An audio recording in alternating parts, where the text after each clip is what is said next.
এই মুহূৰ্তত লৈ আহিছোঁ এটি বিগ ব্ৰেকিং নিউজ। অসম তৃণমূল কংগ্ৰেছৰ সভাপতি পদৰ পৰা পদত্যাগ কৰিলে ৰিপুণ বৰাই। এই মুহূৰ্তত লৈ আহিছোঁ আটাইতকৈ এটি ডাঙৰ খবৰ। অসম তৃণমূল কংগ্ৰেছ দল ত্যাগ কৰিলে সভাপতি ৰিপুণ বৰাকে ধৰি কেইবাজনো নেতাই।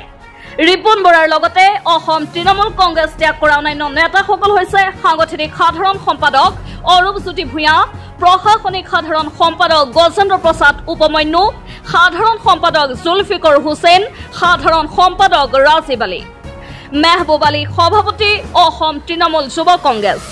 আনহাতে গৌৰী শংকৰ শৰণীয়া, ঘনকান্ত চুতীয়া, পলাশী দাস, অতুল দত্ত, পল্লৱী হাজৰিকাকে ধৰি কেইবাজনো নেতাই আজি দলটোৰ পৰা পদত্যাগ কৰে। ইপিনে নিজৰ পদত্যাগ সন্দৰ্ভত কেতবোৰ বিস্ফোৰক মন্তব্য কৰিছে ৰিপুণ বৰাই। আমি শুনাই আছো ৰিপুণ বৰাৰ ভাষ্য। কংগ্ৰেছ দলক আপুনি অনেক কষ্ট কৰি গঠন কৰিছিলে, তেনেকুৱা এটা অৱস্থাত আপুনি নিজে গঠন কৰা এই দলটো এৰাৰ নেপথ্যত দলৰ সৰ্বভাৰতীয় নেত্ৰী মমতা বেনাৰ্জীৰ লগত আপোনাৰ কিবা ক্ষোভ বা আপোনাৰ কিবা সংঘাত হৈছিল নেকি, যাৰ বাবে আপুনি নিজে গঢ়া দলটোক এই মুহূৰ্তত এৰিবলগীয়া হ'ল? নহয়, চাবলৈ গ'লে তেনেকুৱা কোনো সংঘাত হোৱা নাই বুলিয়ে ক'ব লাগিব। কাৰণ আমি সামগ্ৰিকভাৱে কথাবিলাক চাব লাগিব। নেশ্যনেল লেভেলত মমতা বেনাৰ্জীৰ যিটো ইমেজ বা তেওঁ যি ধৰণে যুঁজাৰু বুলি তেওঁৰ এটা সুনাম আছে, সেইখিনিৰ প্ৰতি আমাৰ সম্পূৰ্ণ শ্ৰদ্ধা আছে। কিন্তু আমি এই যে অসমৰ মানুহে পশ্চিমবংগৰ আঞ্চলিক দল বুলি যিটো নেৰেটিভ ইয়াত আছে, এই নেৰেটিভটোক আমি দূৰ কৰিবৰ কাৰণে আমি কিছু পৰামৰ্শও আগবঢ়াইছিলোঁ।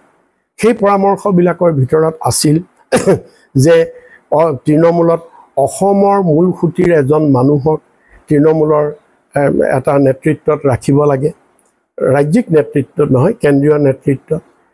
ঠিক সেইদৰে আমি কৈছিলোঁ যে ডক্টৰ ভূপেন হাজৰিকা ভাৰত ৰত্ন, তেওঁৰ কৰ্মস্থলী গোটেই পশ্চিমবংগ আছিল, কলিকতা আছিলে। কলিকতাত তেওঁৰ টালিগঞ্জৰ যিটো ঘৰ, সেইটো ইতিহাস জড়িত ঘৰ। গতিকে সেই ঘৰটো এটা হেৰিটেজ ছাইট হিচাপে কৰিব লাগে বুলি আমি পৰামৰ্শ আগবঢ়াইছিলোঁ। আৰু ঠিক সেইদৰে কোচবিহাৰত থকা মধুপুৰ সত্ৰ, এই মধুপুৰ সত্ৰ গোটেই অসমৰ সাহিত্য সংস্কৃতিৰ লগত একাত্মভাৱে জড়িত।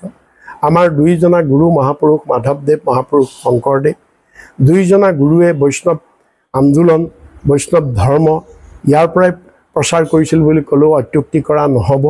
আৰু তেওঁলোক দুইজনে ইয়াতে শেষ নিশ্বাস ত্যাগ কৰিছিল। গতিকে অসমীয়া মানুহৰ এটা ইম'শ্যন আছে এই মধুপুৰ সত্ৰখনৰ লগত।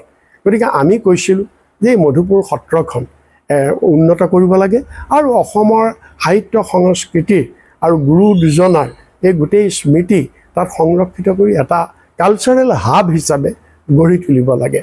আমি একেটা পৰামৰ্শ আগবঢ়াইছিলোঁ। কিন্তু যি কাৰণতে নহওক, একেটা পৰামৰ্শও যিহেতু কাৰ্যকৰী নোহোৱাৰ কাৰণে অসমৰ মানুহে ইয়াক গ্ৰহণ কৰিবলৈ টান পালে। মানে অসমৰ মানুহে এই তৃণমূলক অসমৰ মানুহৰ অন্তৰৰ দল বুলি গ্ৰহণ কৰিবলৈ টান পালে। আৰু সেইকাৰণে আমি ভাবিলোঁ এনে পৰিস্থিতিত আমি অসমত তৃণমূল কৰি যোৱাটো এটা অৰণ্য ৰোদনৰ বাহিৰে আন একো নহ'ব। আৰু সেইকাৰণে আমি তৃণমূল ত্যাগ কৰাৰ সিদ্ধান্ত ল'লোঁ।